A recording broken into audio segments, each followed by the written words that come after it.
بسم اللہ الرحمن الرحیم۔ السلام علیکم ورحمۃ اللہ وبرکاتہ۔ رات کا پچھلا پہر گزر چکا تھا کہ چاند بھی ساری رات کے مزے لے کر چھپنے والا تھا۔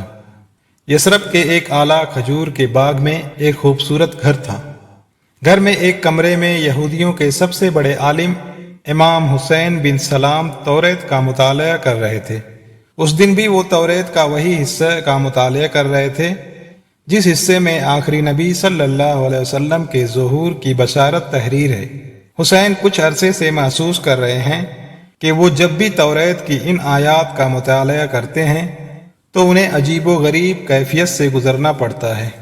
انہیں توریت میں تحریر کردہ آخری نبی صلی اللہ علیہ وسلم کی آمد کی تمام نشانیاں پوری ہوتی نظر آ رہی تھی۔ ایک صحیفے میں تو یوں لکھا تھا، ان کے لوگ انہیں مکہ سے ہجرت پر مجبور کر دیں گے اور وہ یثرب میں مستقل قیام کریں گے۔ حسین بن سلام سوچنے لگے، تو کیا میں اللہ تعالیٰ کے اس آخری رسول صلی اللہ علیہ وسلم کا دیدار کرنے کا شرف حاصل کر سکتا ہوں، کیونکہ میں یثرب میں رہتا ہوں اور وہ جلد اس شہر میں آئیں گے؟ یہ سوال ایک شدید خواہش کے روپ میں ڈھل کر انہیں بے چین و بے قرار کرنے لگا۔ حسین بن سلام کا شمار یہودیوں کے سب سے بڑے عالم، امام اور سرداروں میں ہوتا تھا۔ یہی وجہ ہے کہ دور دور سے یہودی ان سے فیض یاب ہونے کے لیے آتے تھے۔ انہیں توریت اور انجیل پر مکمل عبور حاصل تھا۔ آپ یہودیوں کے ایک قبیلے بنو قینقاع کے ایک فرد تھے جس کا سلسلہ حضرت یوسف علیہ السلام سے ملتا ہے۔ یہ 11 نبوی کی بات ہے کہ جب بنو خزرہ کے 6 افراد مکہ مکرمہ گئے اور رسول اللہ صلی اللہ علیہ وسلم کے ہاتھ پر اسلام قبول کر کے یثرب واپس آ گئے۔ حسین بن سلام کو اطلاع ملی تو انہوں نے ان افراد سے ملاقات کی اور رسول اللہ صلی اللہ علیہ وسلم کے بارے میں تفصیلات معلوم کی۔ وہ لوگ جیسے جیسے تفصیل بیان کرتے جاتے، حسین کی آنکھوں میں توریت کی تحریر کردہ علامتیں حقیقت کا روپ دھار کر آتش شوق بھڑکاتی جا رہی تھی۔ اب ایک علامت کی تصدیق اور باقی تھی، اور وہ تھی یثرب کی طرف ہجرت۔ حسین بن سلام اللہ سے دعا مانگتے تھے کہ اے خداوند قدوس، مجھے اتنی زندگی عطا فرما کہ میں شہر یثرب میں تیرے آخری نبی صلی اللہ علیہ وسلم کی زیارت کر کے ان کے ہاتھ پر بیعت کر لوں۔ اب ان مسلمانوں سے ملاقات نے ان کی بے چینی اور بے قراری میں اضافہ کر دیا۔ وہ زیارت محمد صلی اللہ علیہ وسلم کے لیے بے تاب رہنے لگے تھے۔ حسین کہتے ہیں کہ ایک صبح میں اپنے باغ میں درختوں سے کھجوریں اتروا رہا تھا۔ میری چچی خالدہ بنت حارث بھی میرے ساتھ تھی۔ میں نے سنا کہ ایک شخص رسول اللہ صلی اللہ علیہ وسلم کی مدینہ منورہ آمد اور قباء میں قیام کا اعلان کرتا پھر رہا ہے۔ اس خبر نے میرے جسم میں بجلی سی دوڑا دی اور بے اختیار میرے منہ سے نکلا، اللہ اکبر، اللہ اکبر۔ چچی نے یہ سن کر مجھے برا بھلا کہا اور بولی، موسیٰ بن عمران علیہ السلام کی آمد کا سنتا تو یہ نعرہ لگاتا۔ میں نے انہیں سمجھایا، چچی خدا کی قسم یہ اللہ تعالیٰ کے آخری رسول صلی اللہ علیہ وسلم ہے جو موسیٰ بن عمران کے بھائی ہیں۔ چچی بولی، اچھا، جن کے بارے میں تم ہمیں توریت کی آیات پڑھ کر سناتے رہے ہو؟ میں نے کہا، ہاں، یہ وہی ہے۔ حسین کہتے ہیں کہ میں نے بوڑھی چچی کو گھر چھوڑا اور قباء کی جانب چل پڑا۔ جب وہاں پہنچا تو میں نے دیکھا کہ جانثاروں کا مجمع لگا ہوا ہے۔ میں کسی نہ کسی طرح اندر پہنچ گیا۔ میں نے سنا کہ اللہ کے رسول صلی اللہ علیہ وسلم فرما رہے ہیں، لوگو سلام کو پھیلاؤ، کھانا کھلاؤ، جب رات میں لوگ محو خواب ہوں تو عبادت کرو، اللہ تعالیٰ کی جنت میں سلامتی سے داخل ہو جاؤ۔ حسین کہتے ہیں کہ جب میں نے اللہ کے رسول صلی اللہ علیہ وسلم کے چہرے انور کی جانب دیکھا، ایمان کی روشنی سے منور چہرہ، خوبصورت چمکتی پیشانی، نور الہی سے روشن، خوبصورت بڑی آنکھیں کہ جنہیں دیکھ لیں اسے اپنا گرویدہ بنا لے، دندان مبارک جیسے سفید شفاف موتی، شب تاریک میں جو ستاروں سے زیادہ چمکتے، میانہ قد، سرخ و سفید رنگت، بات کریں تو لبوں سے پھول بکھر جائے، جہاں موجود ہوں وہ مقام مشک و عنبر سے مہک جائے، تو میں نے جان لیا کہ یہی اللہ کے آخری اور سچے نبی صلی اللہ علیہ وسلم ہے۔ بخاری شریف میں ہے کہ جب حسین بن سلام خدمت نبی صلی اللہ علیہ وسلم میں حاضر ہوئے تو عرض کیا، یا رسول اللہ صلی اللہ علیہ وسلم، میں 3 باتیں دریافت کرنا چاہتا ہوں۔ نمبر 1، علامات قیامت میں سے پہلی علامت کون سی ہے؟ نمبر 2، اہل جنت کو پہلی چیز کھانے کو کیا ملے گی؟ نمبر 3، کیا وجہ ہے کہ بچہ کبھی تو ماں کی شکل پر ہوتا ہے اور کبھی باپ کی شکل پر؟ سرکار دو عالم صلی اللہ علیہ وسلم نے تینوں سوالوں کے جواب اس طرح دیے۔ نمبر 1، قیامت کی پہلی نشانی ایک آگ ہوگی جو لوگوں کو مشرق سے مغرب کی جانب ہکا لے جائے گی۔ نمبر 2، اہل جنت کی پہلی خوراک مچھلی کی کلیجی پر جو ٹکڑا ٹکا رہتا ہے وہ ہوگی۔ نمبر 3، ماں کا مادہ تولید غالب ہو تو بچہ ماں کی شکل پر، اور اگر باپ کا غالب ہو تو باپ کی شکل پر ہوتا ہے۔ حضرت عبداللہ بن سلام رضی اللہ عنہ فوری طور پر مشرف باسلام ہو گئے۔ حضرت صلی اللہ علیہ وسلم نے ان کا نام عبداللہ رضی اللہ تعالیٰ عنہ رکھا۔ حضور صلی اللہ علیہ وسلم فرماتے تھے کہ عبداللہ رضی اللہ تعالیٰ عنہ بن سلام اہل جنت میں سے ہیں۔ آپ کی علمی قابلیت کو مد نظر رکھتے ہوئے رسول اللہ صلی اللہ علیہ وسلم نے آپ کو کاتب وحی کے منصب پر فائز کیا۔ وہ گھر تشریف لائے اور تمام اہل خانہ کو اسلام کی دعوت دی، جس پر سب نے اسلام قبول کر لیا۔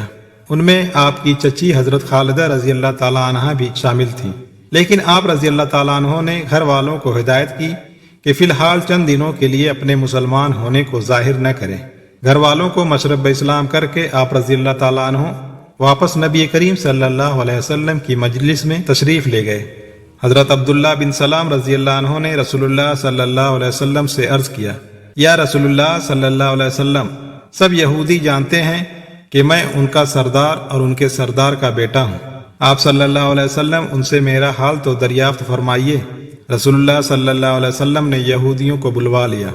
یہودی آئے تو حضرت عبداللہ بن سلام رضی اللہ عنہ گھر کے اندر چھپ گئے۔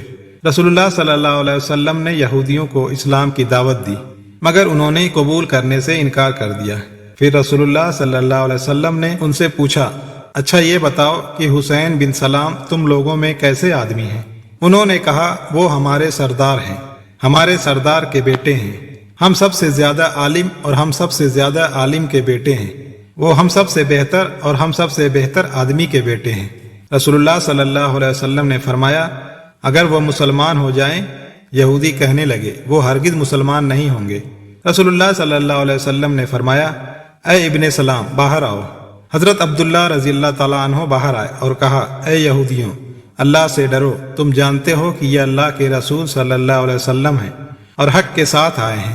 یہودیوں نے کہا، تم جھوٹ بولتے ہو، تم سب سے بدتر اور سب سے بدتر آدمی کے بیٹے ہو۔ حضرت سعد رضی اللہ تعالیٰ عنہ کہتے ہیں کہ رسول اللہ صلی اللہ علیہ وسلم نے ان کی زندگی میں ہی ان کے لیے جنت کی بشارت دے دی تھی۔ حضرت عبداللہ بن سلام رضی اللہ عنہ کے چہرے سے خشوع ظاہر ہوتا تھا۔ ایک دن ان سے کہا گیا، لوگ کہتے ہیں کہ آپ رضی اللہ تعالیٰ عنہ جنتی ہیں۔ کہنے لگے، اللہ کی قسم، کسی کو یہ سزاوار نہیں کہ وہ ایسی بات کہے جس کا اسے علم نہ ہو۔ میں تمہیں بتاتا ہوں کہ اس کی وجہ کیا ہے۔ ایک مرتبہ میں نے خواب میں دیکھا کہ میں ایک باغ میں ہوں جو بہت وسیع اور سرسبز و شاداب تھا۔ اس کے درمیان لوہے کا ایک ستون تھا جس کا اوپر کا حصہ آسمان میں تھا۔ اس کے اوپر ایک کڑا لگا ہوا تھا۔ مجھ سے کہا گیا کہ چڑھو۔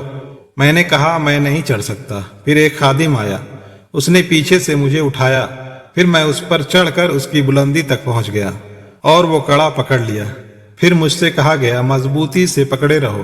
میں نے یہ خواب رسول اللہ صلی اللہ علیہ وسلم سے بیان کیا تو آپ صلی اللہ علیہ وسلم نے فرمایا، وہ باغ اسلام ہے اور وہ ستون اسلام کا ستون ہے اور وہ کڑا مضبوط کڑا ہے، تم اس پر قائم رہو گے یہاں تک کہ تمہیں موت آئے گی۔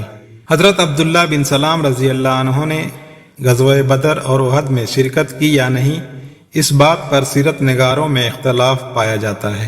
تاہم طبقات ابن سعد میں ان کی دونوں غزوات میں شریک ہونے کی تصدیق ملتی ہے۔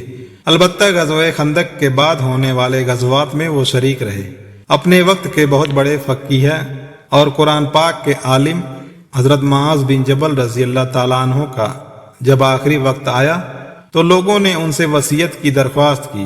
انہوں نے کہا، علم اور ایمان دو ایسی چیزیں ہیں کہ اگر کوئی شخص ان کا طلبگار ہو تو یہ چیزیں اسے مل جاتی ہیں۔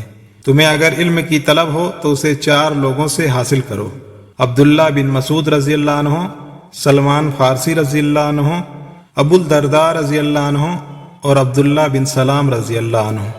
پھر فرمایا عبداللہ رضی اللہ تعالیٰ عنہ بن سلام وہ شخص ہیں جو یہودی تھے پھر مسلمان ہوئے۔ میں نے رسول اللہ صلی اللہ علیہ وسلم کی زبانی سنا ہے کہ عبداللہ بن سلام عشرہ مبشرہ کی طرح ہیں۔ مدینہ منورہ میں برسوں سے آباد یہودی معاشی، معاشرتی اور سیاسی اعتبار سے بہت ہی طاقتور اور حیثیت کے حامل تھے۔ نبی اکرم صلی اللہ علیہ وسلم کو اس بات کا احساس تھا کہ مدینہ ہجرت کے بعد اگر کوئی بڑی قوت مسلمان کو کوئی تکلیف پہنچا سکتی ہے تو وہ یہودی ہی ہوں گے۔ رسول اللہ صلی اللہ علیہ وسلم حالات کی بہتری کے لیے دعا فرماتے رہتے۔ ہجرت کے فوراً بعد یہودیوں کے سردار اور سب سے بڑے امام کا مسلمان ہو جانا اللہ کی جانب سے ہجرت کے بعد مسلمانوں کو پہلا تحفہ تھا۔ ابن اسلام کے اس فیصلے نے یہودیوں کو ہلا کر رکھ دیا اور ان کے مذموم عزائم خاک میں مل گئے۔ چنانچہ اس فیصلے نے یہودیوں کو فوری طور پر مسلمان کے خلاف کسی بڑی سازش سے باز رکھا۔ عبداللہ بن سلام رضی اللہ عنہ کے ساتھ اور ان کے خاندان اور قبیلے کے کئی سرکردہ یہودی بھی مسلمان ہو چکے تھے۔ اس طرح اسلام کا انقلابی پیغام ان کے گھروں کے اندر داخل ہو چکا تھا۔ خاص طور پر یہودیوں کی نوجوان نسل کو اسلام کے انقلابی نظریے میں بہت زیادہ کشش محسوس ہوتی تھی۔ حضرت عبداللہ بن سلام کے قبول اسلام نے یہود کے ناقابل تسخیر تصور کیے جانے والے اتحاد کی بنیادیں ہلا دی۔ چنانچہ بنو اوف سمیت یہودی قبائل بنی کینکا، بنی نفیر، بنی کریز اور قرب و جوار کے دیگر یہودی مسلمانوں سے معاہدہ کرنے پر مجبور ہو گئے، لیکن اس کے باوجود بنی نفیر سمیت اکثر انتہا پسند یہودی مدینے سے خیبر منتقل ہو گئے۔ رسول اللہ صلی اللہ علیہ وسلم عبداللہ بن سلام رضی اللہ عنہ سے بہت محبت کرتے تھے اور دربار رسالت صلی اللہ علیہ وسلم میں ان کا خاص مقام تھا، جن کی وجہ سے مسلمانوں کے خلاف کوئی بڑی سازش کرنے میں ناکام رہے۔ اللہ تعالیٰ نے قرآن کریم میں بھی آپ رضی اللہ تعالیٰ عنہ کا ذکر کیا۔ مفسرین کے مطابق سورہ رات کی آخری آیت اور سورہ احقاف کی 10ویں آیت میں حضرت عبداللہ بن سلام رضی اللہ عنہ ہی کی طرف اشارہ کیا گیا ہے۔ حضرت عبداللہ بن سلام رضی اللہ عنہ نے 43 ہجری میں مدینہ منورہ میں وفات پائی۔